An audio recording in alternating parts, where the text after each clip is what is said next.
You can personalize a lot of things related to your YouTube channel in YouTube Studio, which is actually highly recommended to make sure you will stand out.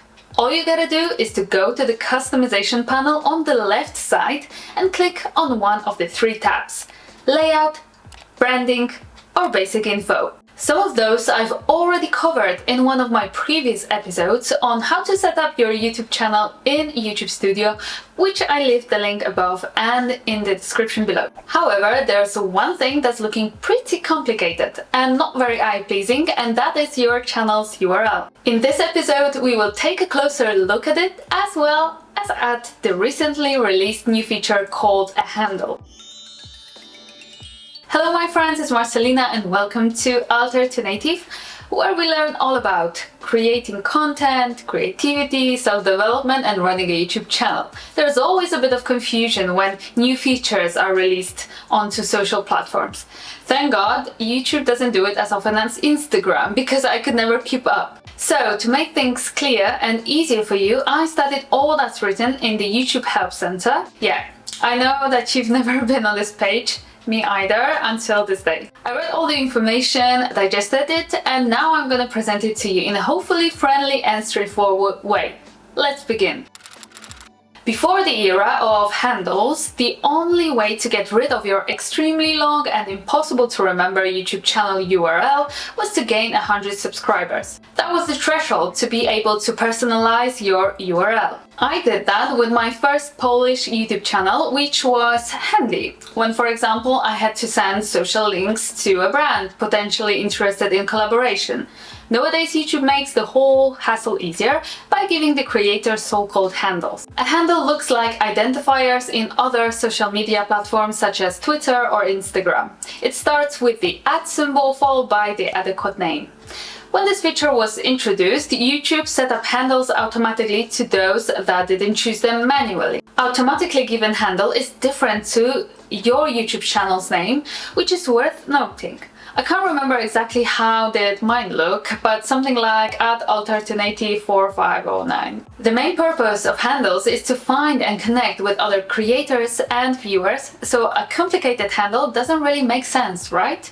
This is why I strongly believe and advise you should customize it, and here's why.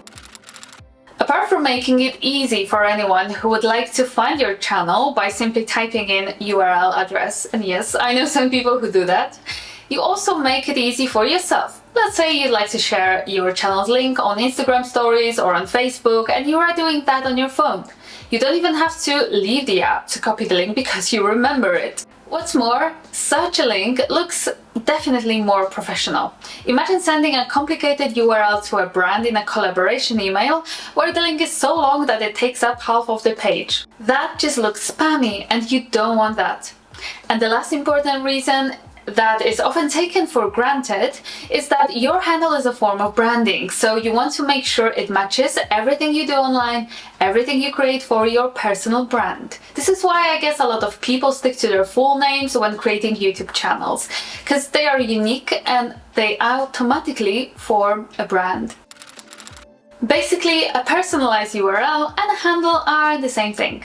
However, if you started your channel before YouTube introduced handles, your personalized URL will redirect users to your new URL that is based on your handle. Oh, this is really difficult to say. URL is really difficult to say in English. I mean, it's proper tongue twister for me.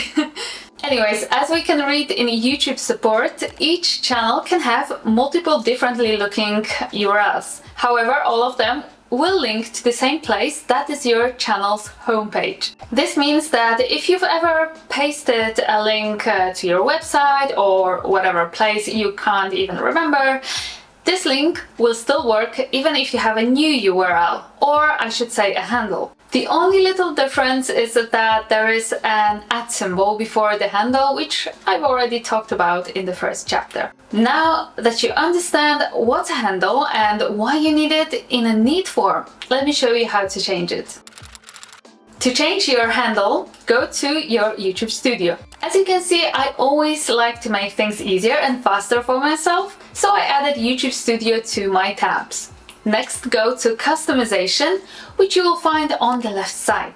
Then choose the Basic Info tab, and you are going to see Handle. To change it, simply type in whatever handle you would like to have and wait a few seconds for YouTube to verify it. It has to be unique, which means that no other channel has already used it. When a green verification icon appears, your handle has been approved, and the last thing to do is to confirm the changes by clicking on Publish. I'm not going to do that because I'm happy with my handle, but I wanted to show you how this process looks like.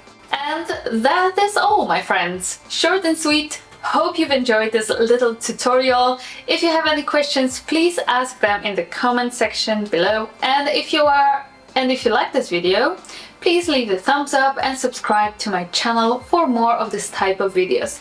Thank you so much for watching, and I'll see you in the next one. Bye!